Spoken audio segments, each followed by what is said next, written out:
So we were talking about this supportive therapy which we need to give while treating the animal for a case of fetal maceration. तो हम बात कर रहे थे कि हम विटामिन ए के इंजेक्शंस क्यों देंगे, right? So somebody said that it will help in endothelial epithelial regeneration, epithelial generation. repair of epithelium, right?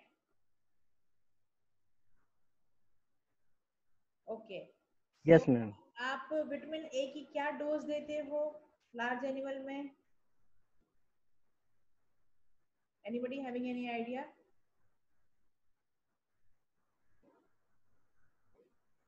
NMG. Ajit, Okay. क्या डोज देते हो विटामिन ए की? No. विटामिन ए तो डायरेक्ट नहीं हम देखे, खाली इंटाविटाच आता है तो उसमें कुछ रहता है तो 5 ml है ना मैम, अल्टर 5 ml दे देते हैं। 5 ml 440 किसका? इंटाविटा का? Yes ma'am. ठीक है, ये तुम लोगों की असाइनमेंट है अब कि ये तुम लोग पढ़ोगे विटामिन ए की क्या डोज देते हैं, ठीक है? Yes ma'am, yes ma'am. 440 ml approx 400 mg लगभग। मैं सुन नहीं पा रही हूँ, तुम में से कोई कुछ बोल रहा है, थोड़ा लाउड बोलोगे तो मैं सुन पाऊंगी। अप्रोक्स 400 mg पर तो द नेक्स्ट सपोर्टिव ट्रीटमेंट जो आप दोगे वो देंगे आप इंजेक्शन ऑफ टोनोफॉस्फेन, ठीक है? क्योंकि ये भी जो यूट्राइन मसल्स हैं और टिश्यू है उसकी रीजनरेशन में हेल्प करेगा, right? And next is vitamin B complex with liver extract, obviously because the infection is there, and to boost up the immune system as well as the to improve the condition of the animal, आप vitamin B complex दोगे। और क्योंकि इस case में क्या है, अंदर infection है तो आप फ्लूइड थेरेपी जरूर दोगे, so as to avoid any kind of septicemia or toxemia or anything, क्योंकि बैक्टीरियल इतनी ज्यादा बैक्टीरियल इन्फेस्टेशन होगी, इन्फेक्शन होगी कि उसके अंदर टॉक्सिन्स, तो बैक्टीरियल टॉक्सिन्स रिलीज होंगे ही होंगे। तो so as to remove that हम फ्लूइड थेरेपी देंगे सपोर्टिव के तौर पे। So this is very important to understand the difference between mummification and maceration. This is important as per your clinical point of view as well as your this examination point of view, because it makes a good question for your examination point of view as well. So हमने already mummification पढ़ा है, maceration हमने आज पढ़ा, so now we can very well differentiate between the two situations or the two conditions. So first difference is in case of mummification, Cl present था वहां पे, उसमें यूट्रस ओपन नहीं हुआ था, तभी एक वो मम्मी लाइक स्ट्रक्चर बन गया। तो ममिफिकेशन के केस में Cl will be present, लेकिन मैसरेशन के केस में most of times it's absent. दूसरी चीज, ममिफिकेशन के केस में बैक्टीरियल इन्वेजन नहीं होती है क्योंकि सर्विक्स ओपन नहीं होती है, cervix remains intact and I mean closed. लेकिन मैसरेशन के केस में मेजर फैक्टर ही यही है कि इनकम्प्लीट अबॉर्शन होता है जिसकी वजह से सर्विक्स ओपन होती है इनसफिशिएंटली कह सकते हो, और इन्वेजन ऑफ प्यूट्रीफाइंग बैक्टीरिया रहता है।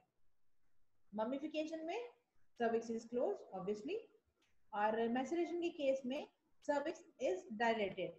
बट अगर केस बहुत डिलेड है तो you may find that cervix is close but it will never be 100% close, क्योंकि अंदर इन्फेक्शन है उसकी वजह से पूरा क्लोजर नहीं हो पाएगा।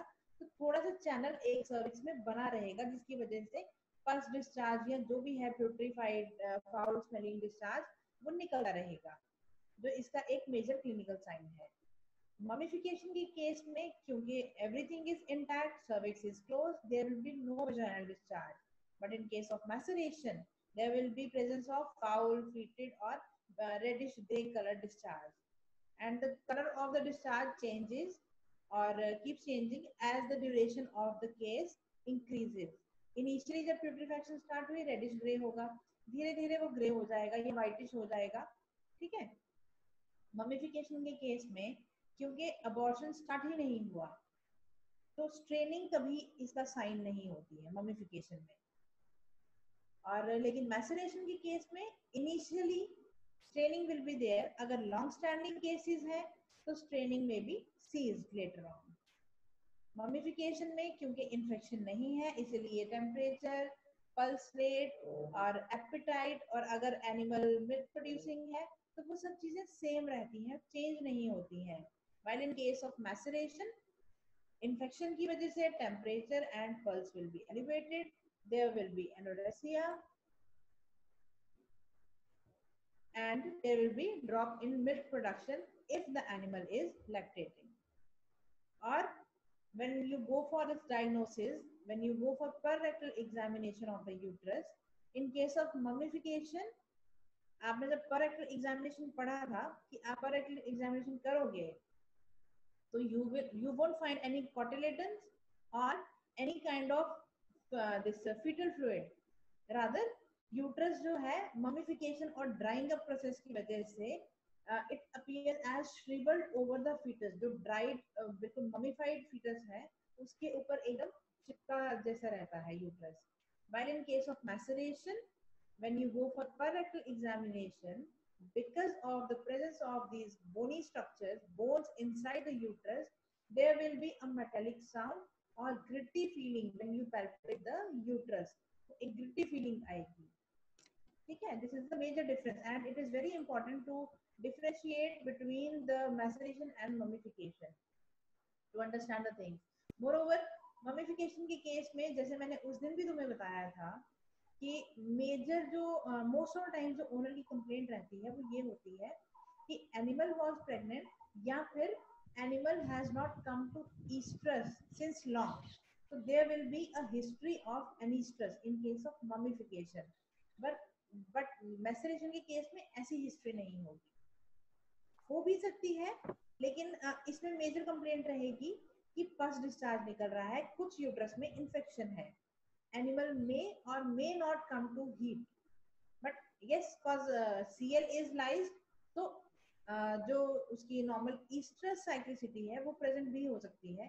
I have personally come across one kind of case कि ओनर लेके आया था उसको कि ये जी एनिमल हीट में आता है हर बार रेगुलरली, नॉर्मली मैं हर बार इसको एआई करवाता हूँ लेकिन ये एनिमल कंसीव नहीं कर रहा है, क्योंकि वो बहुत लॉन्ग स्टैंडिंग केस था। तो उस केस में क्या हुआ कि जो ये पल्स डिस्चार्ज और ये सब with gradually with the passage of time ये सब निकल गया, लेकिन उसके अंदर कोई बोनी पीस रह गया था जो रिमूव नहीं हुआ ऑटोमेटिकली भी नहीं, और अगर किसी ने मैनुअली इसको रिमूव किया भी होगा तो वो रिमूव नहीं हुआ।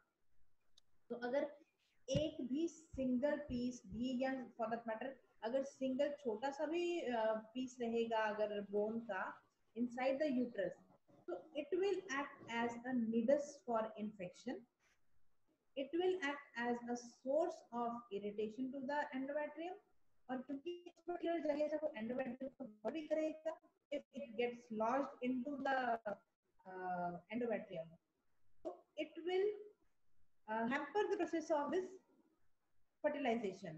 So the future fertility of the animal is very you can say very poor chances of animal being fertile after it comes suffers this maceration process, unless until very initially अगर पता चल जाए और before this complete putrefaction of the fetus आप fetus को remove कर पाते हो और जो भी उसके bony masses हैं उसको भी remove कर देते हो, तो जितना ज्यादा अच्छे से आप डूशिंग और ये सब कर देते हो, जितना जल्दी केस पकड़ में आता है उतना जल्दी एनिमल की रिकवरी के और फ्यूचर फर्टिलिटी इंप्रूव होने के या अच्छी फ्यूचर फर्टिलिटी होने के चांसेस होते हैं कि एनिमल फ्यूचर में भी कंसीव करेगा।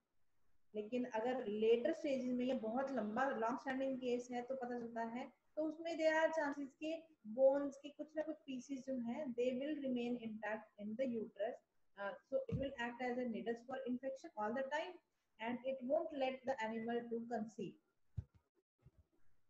So when we come when we talk about prognosis of the fetal maceration, so the future fertility of the animal is obviously very questionable, like I discussed, and in case the longer the condition exists, the greater will be the damage to the endometrium. क्योंकि धीरे धीरे very initially जब maturation start होगा तो उस case में क्या है कि फीटस की धीरे धीरे प्यूट्रिफिकेशन हो रही है, लेकिन एंडोमेट्रियम को उतना सीवियर डैमेज नहीं हुआ है, क्योंकि first the bacteria will attack on the this fetus. So the toxins भी release होंगे. Gradually with the passage of time, they will be absorbed into the endometrium, and the endometrium will be more and more damaged. लेकिन अगर बहुत initial stage में पता चल जाता है केस का और ओनर ले आता है, जैसे कई बार क्या होता है जब ये मैसरेशन स्टार्ट होती है तो ओनर को पता है कि एनिमल प्रेग्नेंट था, लेकिन जैसे ही अबॉर्शन स्टार्ट होता है तो प्यूट्रिफिकेशन की वजह से कोई जैसे लिम्ब मान लो या कोई बोनी पीस डिटैच होके निकलता है, and if the owner is very wise and very vigilant, so it will immediately report to the veterinary officer or the veterinary doctor or whosoever the concerned person is there. तो जितनी जल्दी पकड़ में आता है केस उतना जल्दी इसको ट्रीट करना और उतना एफिशिएंटली ट्रीट करना इजी है. जितना डिलेड केस होगा, लॉन्ग स्टैंडिंग केस होगा, उतना ज्यादा डैमेज होगा और उतने ही रिकवरी के चांसेस कम हो जाएंगे और future fertility will be hampered. ठीक है, so that's all for today's lecture. These are few pictures जो मैंने इंटरनेट से डाउनलोड की हैं, कि मेरे पास अपनी कोई पर्सनल कलेक्शन थी नहीं, specially for this fetal maceration. So this is the picture of one macerated fetus, जिसमें अभी maceration just set हुई होगी and the fetus is intact as you can see and it came out. जो भी medical intervention या जो भी veterinary intervention करके निकाला गया होगा. तो ये है जो बहुत ही कंप्लीटली प्यूट्रिफाइड और मैचुरेटेड फीटस, मोस्ट प्रोबेबली ये सिजेरियन से निकाला गया होगा. क्योंकि एक चीज ये भी है कि जैसे सपोज एनिमल का ड्यूरेशन ऑफ प्रेगनेंसी ज्यादा था, सपोज 6, 7, 8 मंथ का, fetal size will be larger, और जैसे ही होगा you know that it is impossible to remove all the these bony or fetal parts, so you will go for cesarean section immediately, and once you go for this cesarean section, you will try to remove as many bones as you can. So depending upon the duration of the case, duration of the pregnancy, your treatment protocol or your approach will vary. So that will be your personal decision. And जो ये right side पे अपर और ये left side पे lower वाली जो ये pictures हैं, these are obviously the slaughter house samples.